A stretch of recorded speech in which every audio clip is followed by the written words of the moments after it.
Amables televidentes, sean todos bienvenidos a Propuesta Semanal, domingo 3 de noviembre del año 2024. Se nos acaba el año y nos cogió con un frito y con algunas lluvias. Vamos a hablar de la Constitución, de la proclamación de la Constitución. Vamos a hablar del caso de Carlos Pimentel. Vamos a hablar de las elecciones de la nueva directiva del PLD. Vamos a hablar un poquito de una reforma fiscal que se está moviendo por ahí y quiero comentar un poco del artículo que publiqué en esta semana, que siempre es sobre temas económicos. Nuestro invitado es el ingeniero Carlos Peña, pastor, presidente del partido Generación de Servidores. Y en lo inmediato los titulares a cargo de Ramón Núñez Fernández. Con un transitorio y la denominada cláusula pétrea, la nueva Constitución proclamada el pasado domingo 27 de octubre se materializa el blindaje de que todo presidente o vicepresidente podría ser un segundo periodo y nunca más. En su discurso de proclamación, el presidente Abinader indicó que no se prestaron a una negociación y que el presidente electo en el 2016, que estaba impedido de repostularse en la nueva Constitución, tampoco. Tras documentos de Finjus y Participación Ciudadana considerando violatoria a la Constitución y otras leyes la designación de Carlos Pimentel como director de las alianzas público-privadas y director de compras y contrataciones honorífico, este optó por renunciar y mantenerse en compras. Bautista Roja Gómez, ex senador y secretario de Organización de la Fuerza del Pueblo, dio la primicia de que el transitorio que impida a Danilo Medina repostularse por tercera vez en la Constitución del 2015 fue un acuerdo para garantizar la unidad del PLD en ese momento. El abogado José Ricardo Taveras reveló que el país, mediante la ley 66-07, definió sus fronteras marítimas, pero cuestionó el tratado firmado por el canciller Roberto Álvarez con Holanda, en referencia a islas de ultramar al sur del país y ratificado por el Tribunal Constitucional, donde reduce de forma importante nuestro territorio marino en áreas donde probablemente haya petróleo. Y el experto en turismo, doctor Juan Yadó, favoreció se mantengan los incentivos reducidos a 5 años a la instalación de hoteles en nuevos poros, pero propone se derogue el acuerdo entre los hoteleros y la Dirección de Impuestos, ya que estas instalaciones no pagan la totalidad del ITEVIS en los consumos. El pasado domingo fue proclamada la nueva Constitución, la Constitución Abinader. Tuvimos Constitución Bosch, Constitución Balaguer, Constitución Hipólito, Constitución Leonel, que fue la más completa, la más discutida, la más consensuada, y la de Danilo. Tanto la de Hipólito como la de Danilo fueron parchos para permitirles que ellos se pudieran reelegir, y aún así Danilo quiso una tercera vez. Pero la movilización de Leonel y de Luis y la llamada de Mike Pompeo le aceptaron un duro golpe. ¿Qué de novedoso tiene esta Constitución? Porque realmente no mejora ni aumenta la independencia del Ministerio Público. Porque ya el Ministerio Público, la Constitución del 2010 le dio independencia. Señores, antes del 2010, el presidente de la República designaba a todos los fiscales de la República Dominicana. Desde la Constitución del 2010, solo el Procurador General y 7 adjuntos. Pero la Constitución establece la autonomía funcional, presupuestaria, de todo tipo. Entonces, realmente lo que trató la Constitución es la autonomía del Procurador General, pero no hay tal autonomía. Ahora lo designa el presidente de la República, o antes, y ahora el presidente de la República, junto a los 7 adjuntos, lo somete al Consejo de la Magistratura, que no le queda otra que ratificarlo, porque es uno solo. Y el presidente tiene mayoría en el Consejo de la Magistratura. Ahora bien, lo que sí hay que reconocer que el presidente Luis Abinader es el primer presidente que, contando con mayoría, pudo modificar la Constitución. Porque la Constitución tiene un candado. El artículo 124 de la Constitución dice que el presidente y el vicepresidente podrán optar por un segundo periodo y nunca más. Eso es un candado. Pero es un candado que Danilo Medina trató de abrir y no pudo por las cuestiones que yo dije. Luis Abinader tiene la mayoría absoluta. Él pudo en el 26 modificar la Constitución. Sin embargo, hay que darle el mérito, porque hay que darle el mérito de que él se puso los candados.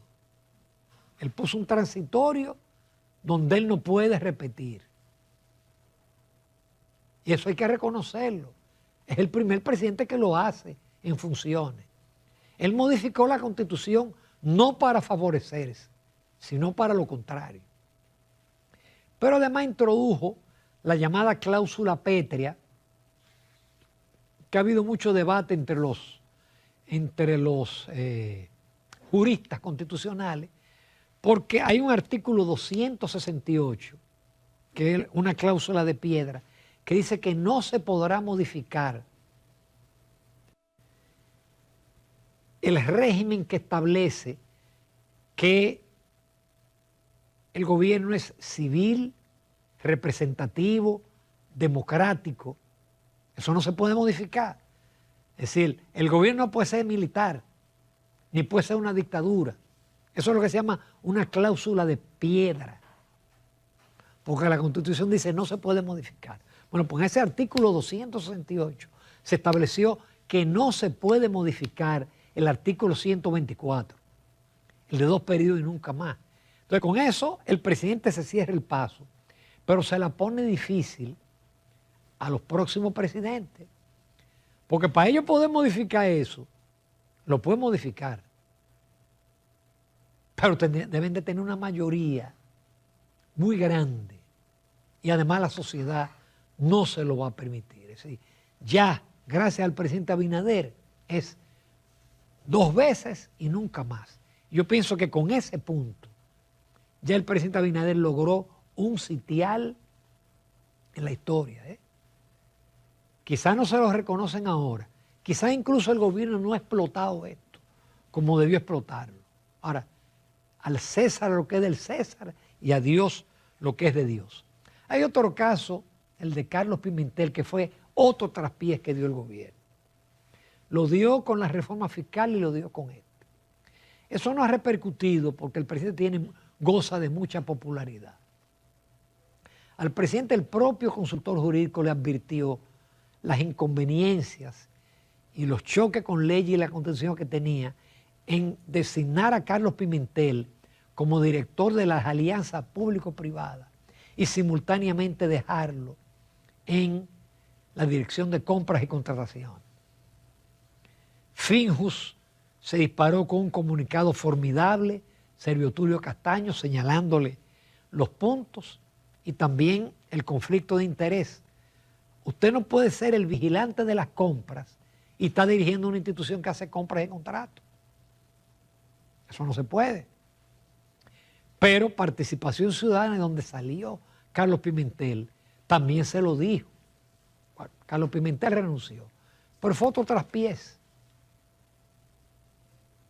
Y un presidente que está en su segundo periodo, que fracasa con la reforma constitucional porque no era buena, porque iba a penalizar a los pobres y a la clase media, un segundo traspiés.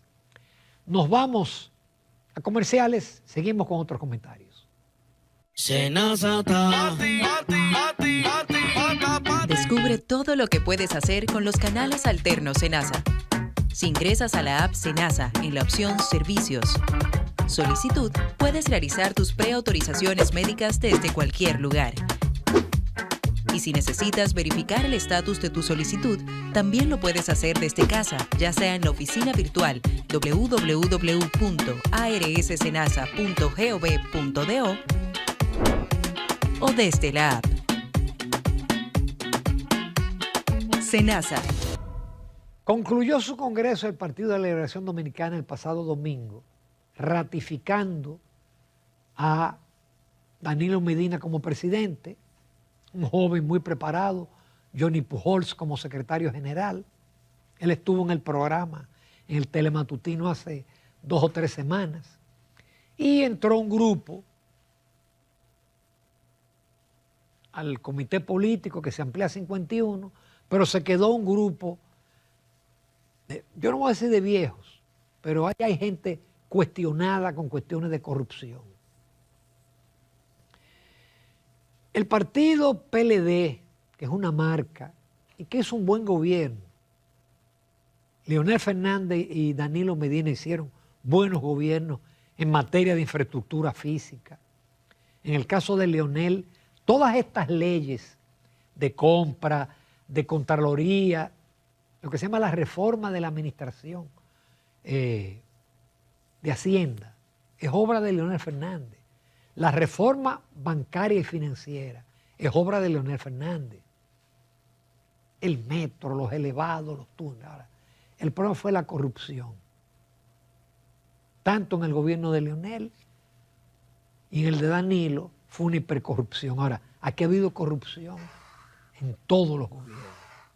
Parece que es un problema endémico. Pero el PLD va contracorriente. Danilo Medina, que se le daba como un gran estratega, en los últimos tiempos la magia le falló. Un partido que sacó 62% en el 16, cae a 34% en el 20 y a un 10%. Es contracorriente que va, ¿eh? Es contracorriente porque no cabe duda que el líder de la oposición es Leonel Fernández, que está habilitado. Él no está habilitado. Inclusive, el presidente Luis Abinader le tiró su puya en el acto de proclamación, donde dijo que se habían intentado negociaciones, pero que el candidato del 16 se mantiene inhabilitado. Danilo Medina lo negó. El presidente lo retiró en la semanal. Y yo no dudo que haya intentos. Danilo Medina tiene un gran amigo y aliado en el PRM, que es Hipólito Mejía. Yo no dudo que se movieran y le ofrecieran al presidente, vamos a habilitarlo. Y si lo habilitamos, dividimos la oposición. Pero hay que reconocer que el presidente Abinader tiene otra madera. Él está pensando en la historia. Finalmente, aparentemente se está cociendo a fuego lento otra reforma fiscal preparada por el empresariado. El empresariado que se opuso a la anterior. Si eso es así, yo espero que no sea así. El gobierno tiene que tener mucho cuidado, porque por lo menos el borrador que yo tengo le pega duro a la clase media. No pone el ITEVI, pero crea una serie de figuras para darle duro a la clase media. Y de nuevo, los ricos, las grandes empresas, no se ataca a la evasión, que es parte de los males. Yo espero que no, que esto sea una bola de humo y que no nos venga con esta pesadilla en enero o febrero. Por otro lado, invito a leer mi artículo de esta semana, que sale todos los jueves en el periódico Hoy, en el digital, y que el que va a mi Twitter, @RamonN14 o Ramón Núñez Ramírez en Facebook, se titula Recapitalización del Banco Central no reducirá deuda. Porque una cosa es el déficit cuasi-fiscal y otra la deuda del Banco Central. La deuda del Banco Central, que en el año 2004 era 98.000 millones, ya sobrepasa el billón. Un billón es un 1 con 12 ceros. Es un número de este largo. Un billón. Entonces el gobierno de Luis Abinader, si había reforma, le iba a dar el 0.9 del PIB, que son como 70 y pico mil millones. Ahora le va a dar el 0.6 y es un dinero tirado al zafacón, porque ni va a eliminar el déficit cuasi fiscal, pero tampoco la deuda. No tengo el tiempo para explicar por qué la deuda, por qué que la deuda es uno de los instrumentos de política monetaria del Banco Central. Yo invito a leer ese artículo. Yo trato de escribirlo en un lenguaje que sea asequible al que no es economista. No es fácil, pero tarde o temprano un gobierno tendrá que abocarse a una verdadera reforma fiscal que no penalice a los pobres y también a asumir la deuda del Banco Central. Ojalá eso no se haga en una crisis como culmino yo mi artículo. Nos vamos a comerciales. No se pierdan la entrevista con Carlos Peña, hombre que es pastor y que fue candidato. Yo creo que le fue bien para ser la primera vez. Él tiene ideas muy interesantes que vamos a compartir con todos ustedes.